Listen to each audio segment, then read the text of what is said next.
Telefónica Movistar llegó a México como un gigante europeo que iba a romper el monopolio de Telcel y darnos opciones, pero su plan se topó con una realidad difícil, que simplemente no supieron manejar ya que enfrentaron una migración de red carísima al comprar a Pegaso PCS, a la falta de señal en zonas rurales, a una deuda fiscal de 4.400 millones con el SAT y a la extraña decisión de cerrar sus propias tiendas para enfocarse casi exclusivamente en el prepago. Mira, en un momento pensaron que por traer tecnología europea, la gente iba a ignorar el hecho de que Carlos Slim tenía antenas en cada rancho. Al final, los costos de operar en México hicieron que los números no cuadraran y su cuota de mercado se estancó frente a un rival que nunca se dejó. Y lo peor es que terminaron rindiéndose en 2019 al apagar sus propias antenas para volverse simples inquilinos de la red de AT&T. Por eso, hoy veremos cómo la operadora que nos trajo el 4G antes que nadie acabó vendida en liquidación por una fracción de lo que invirtió.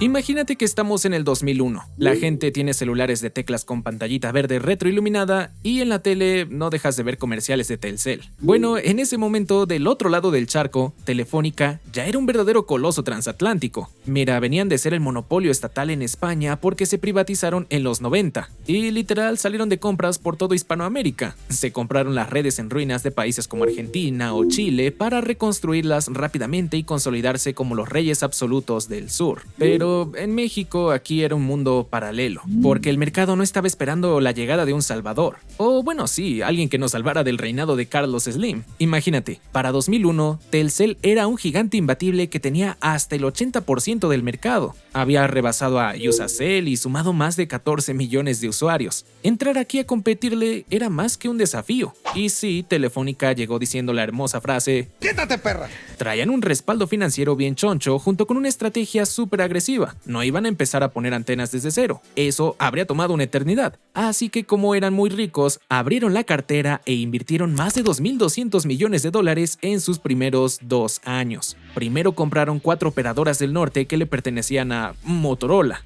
Te hablo de Bajacell, Movitel, Norcell y CDTel. Sí, ni Dios las topa. Luego, en 2002, fueron por la gema dorada, Pegaso PCS. ¿Te acuerdas de esa operadora? No, pues sí, ya estás viejo, ¿sabes? Era la operadora rebelde de la época que le permitió a Movistar escalar de golpe con infraestructura valiosa en Ciudad de México y Guadalajara, sumando además una sólida base de 800,000 clientes listos para usar. Pero ojo con esto, porque aquí empezó un desastre técnico que muchos lo suponían, pero Movistar no le dio importancia. Al menos antes de comprar, porque Pegaso operaba con la tecnología CDMA, igual que Usacell. Sin embargo, en Europa Telefónica, como la mayoría de operadoras allá, usaban GSM. Entonces, para unificar todo, tomaron la decisión carísima de migrar a todos sus usuarios mexicanos a esa nueva red. Sonaba muy interesante, una red GSM como en Europa, mientras Telcel operaba con TDMA. Pero el cambio estuvo difícil porque imagínate que te obliguen a cambiar de celular, incluso hubo caídas horribles de señal ya que el servicio se degradó muchísimo mientras las dos redes coexistían. A pesar de ese tropiezo inicial, Movistar traía un as bajo la manga que aquí en México todavía no lo ofrecían las operadoras. Salvo a Nextel, que era algo muy de narcos y empresarial, ¿sabes? La tarjeta SIM, el famoso chip, te permitía cambiar de celular conservando tu número o viceversa, sin tener que ir a rogarle a un centro de atención. Con esto Movistar buscaba enamorar a los, como les dicen, early adopters y sobre todo a esa inmensa masa de gente genuinamente enojada con Telcel. Lanzaron las famosas recargas desde 20 pesitos, que en serio antes eso era sorprendente, pero sobre todo quitaron la práctica más odiada por todo el mundo. Dejaron de robarte el saldo al final del mes, así si no te lo gastabas simplemente se acumulaba. Pero Telcel, nada pendejo, reaccionó bien rápido. Migraron lo antes posible a GSM para neutralizar la ventaja del chip, e incluso los ofrecieron meses antes de que Movistar ya anduviera operando. Además, llenaron las zonas rurales de antenas con su eslogan "Todo México es territorio Telcel", ajustando de paso su famoso amigo Kit y ahora amigo Chip. Con todo eso, Telcel seguía siendo el rey con más del 60% del mercado. Entonces la pregunta es, ¿cómo carajos logró Movistar en medio de ese panorama tan jodido volverse una opción que la gente en algún momento sí quiso?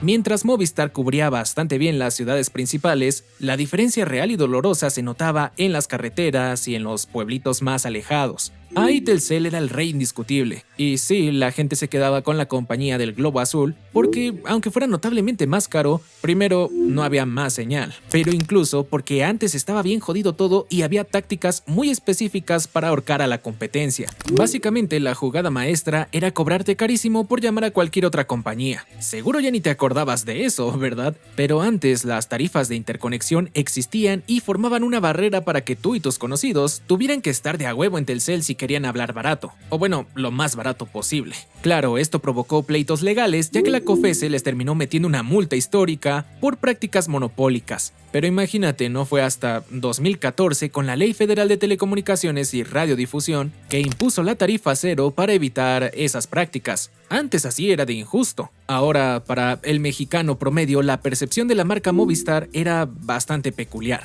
Se veía como la alternativa cool, como decirlo, la operadora de los chavos o la que sacaba promociones chidas, pero sin señal. Y siempre se quedaba encasillada como la eterna segunda opción. Bueno, al menos le había ganado a Iusacell. En su época dorada, por así decirlo, Movistar tenía campañas publicitarias muy pegajosas como esa de la canción de Train, y además productos exitosos que la rompían como su banda ancha. Sus celulares superventas de gama media eran un hitazo, pero Telcel nunca se quedó de brazos cruzados y contraatacaba de la forma más dura posible. Hasta tenían la exclusividad absoluta del iPhone en sus primeros años. Y mira, a pesar de todo ese panorama de guerra, llegó 2012 y Movistar hizo una jugada maestra. Lanzan la red 4G LTE en México antes que cualquier otro operador. Ahí sí no se les adelantó Telcel. Imagínate, su superioridad técnica en ese momento específico era innegable. Si traías un gama alta o un celular de Estados Unidos liberado, pero compatible con 4G como el Galaxy S3 de AT&T, ahora podía volar navegando por internet en comparación con las viejas redes 3G saturadas de la competencia. La reacción del mercado y de la prensa fue una locura total y todos celebraban esta victoria tecnológica sobre el monopolio tradicional. Fue exactamente en esa época dorada cuando alcanzaron su pico histórico de cuota de mercado, rozando un jugoso 22% de todos los usuarios de telefonía en el país. Pero el golpe de realidad fue durísimo, porque mejor tecnología no equivale automáticamente a más usuarios. Sufrían de esa ceguera o trauma corporativo brutal que los impulsaba a contratar proveedores carísimos para armar su infraestructura, creyendo ciegamente que el mercado mexicano iba a valorar esa calidad técnica pagando tarifas más altas. Para dejarlo claro y sin darle tanta vuelta, el mercado los ignoró. A esto hay que sumarle su decisión táctica terrible de cerrar sus propias tiendas para depender casi por completo de franquicias y tienditas de terceros. Al hacer ese movimiento para supuestamente ahorrar dinero, perdieron la captación directa de los valiosos clientes de pospago. Y mira, desde una perspectiva tiene sentido porque México es un país que literal es un mercado cimentado en el prepago y recargas de 50 o 30 pesitos. Pero esta decisión les afectaría durísimo, como veremos más adelante. Además, otro punto crítico es que mantener una red propia en México es una pesadilla financiera, porque operar aquí es un 90% más caro que el promedio mundial. Y sí, el gobierno intentó supuestamente suavizar las cosas, con la llegada de la reforma de telecomunicaciones de 2013 y el nacimiento del IFT. Finalmente declararon a Telcel como un agente económico preponderante en 2014, y justo pasó que le impusieron reglas más estrictas solo a ellos para frenar su dominio. Pero como el gobierno no bajaba sus propias tarifas, ¿verdad?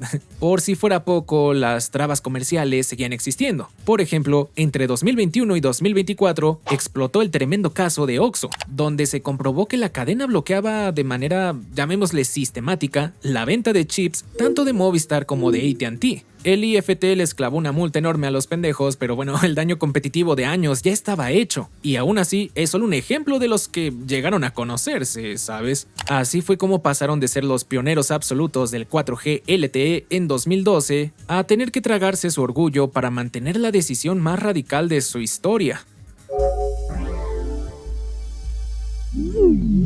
A partir de aquí la historia de Movistar pasa a ser más bien una estrategia de supervivencia. Dejaron de atacar para intentar defender el pedacito de terreno que aún les quedaba. La señal evidente de esto que te platico fue en 2019, cuando tomaron la decisión de firmar un acuerdo con AT&T para apagar sus antenas y usarlas de ellos. Muchos medios y personas dijeron que se convirtieron en un OMB, pero eso es mentira porque en realidad hicieron un acuerdo para compartir red. Movistar mantuvo su propia fibra óptica y su cerebro central, pero se bajó del ring de construir torres para volverse inquilino de las antenas de AT&T. Lo chistoso es que hace unos años Movistar le rentaba su red a OMBs pequeños como Virgin Mobile o Wix, operadoras virtuales baratas que empezaron a comerse viva la base de Movistar también. Pero ojo, aquí algo interesante. El golpe maestro se los dio Byte, la OMB de Walmart, que desde 2014 tuvo un éxito arrollador captando millones de usuarios, regalando gigas y hasta suscripciones a ViX Premium,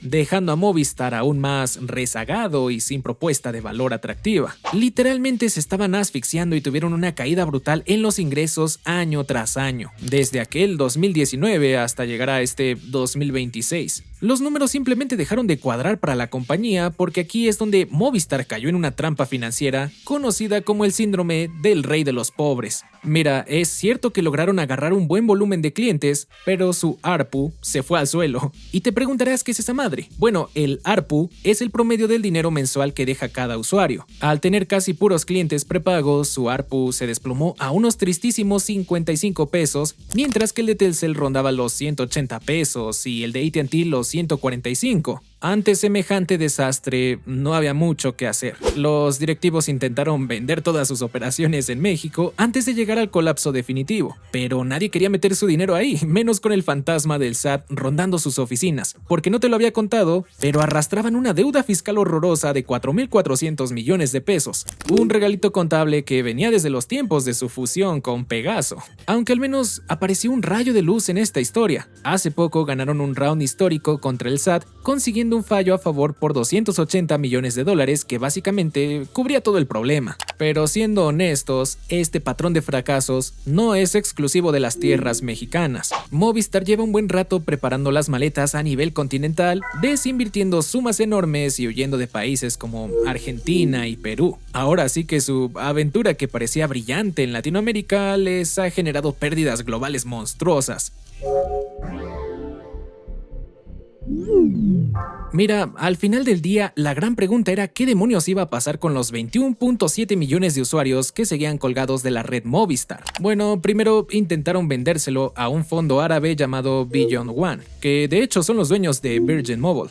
Parecía que ya estaba hecho y los árabes querían absorber la inmensa base de clientes, pero las negociaciones se cayeron en el último minuto porque querían pagar menos y no les gustaron los contratos de renta que Movistar tenía con AT&T. Pero rápidamente llegó al rescate Melissa Acquisition. Sí, ni puta idea de qué es esto, ¿verdad? Bueno, es una entidad financiera bien choncha respaldada por gigantes internacionales, quienes básicamente compraron toda la operación mexicana de Movistar por unos tristes 450 millones de dólares. Buenardo para los de Melissa, que compraron en liquidación, pero pésimo para Telefónica, que invirtió miles de millones a lo largo de los años. A ver, en teoría, la marca Movistar sobrevivirá bajo esta nueva administración y promete operar con un enfoque diferente, pero la neta es que es muy probable que termine desapareciendo gradualmente mientras migran a un modelo distinto de negocio. Si esta transición con los nuevos dueños falla, la realidad es bastante evidente. La mayoría de esos 21.7 millones de usuarios van a terminar migrando a Telcel, pero aquí hay que hacer una pausa y ser justos con los españoles porque ya estamos en la recta final de este video. A ver, ¿sirvió de algo que Movistar viniera a México a quemar billetes durante 2 décadas?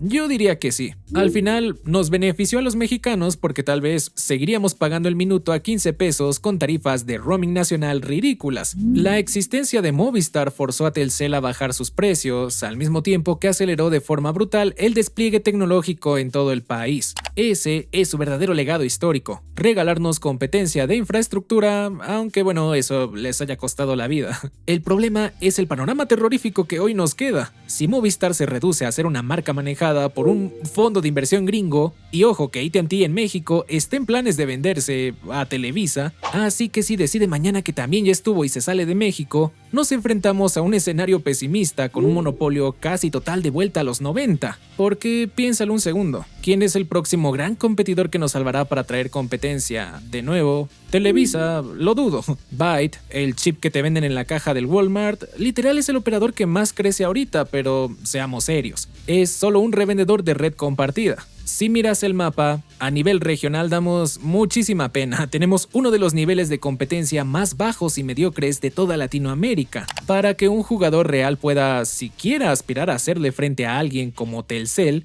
se necesitan también cambios estructurales urgentes por parte del gobierno, lo cual, no sé, estoy casi seguro que no pasará porque esto no es de esta administración, ni de la pasada, ni de la anterior, ni de la que ya murió, siempre ha sido así. Y las lecciones de negocios que nos deja el cadáver financiero de Telefónica nos comprueban que no importa cuánta lana traigas de tus operaciones del extranjero, ni qué tan agresiva sea tu estrategia. Sencillamente, si el mercado tiene fallas de origen y las autoridades no hacen nada, estás destinado a perder, a menos que tengas las mañas y las 84 millones de líneas que tiene Telcel. En algún momento, Movistar tuvo una cuota de mercado del 22%, pero cuando llegas a ese nivel de clientes en México, los costos del espectro radioeléctrico que le pagas al Estado te comen vivo porque tus ganancias no alcanzan. Buenardo el intento de Movistar, de verdad se aprecia el sacrificio, pero al final, hoy toca despedirnos de otra empresa que se va de este país. La pregunta es, ¿cuál será la siguiente? Muchas gracias por llegar hasta acá, espero que el video te haya entretenido y aprendieras algo, pero no te vayas todavía, te recomiendo este video para seguir más o menos con el tema. Nos vemos allá.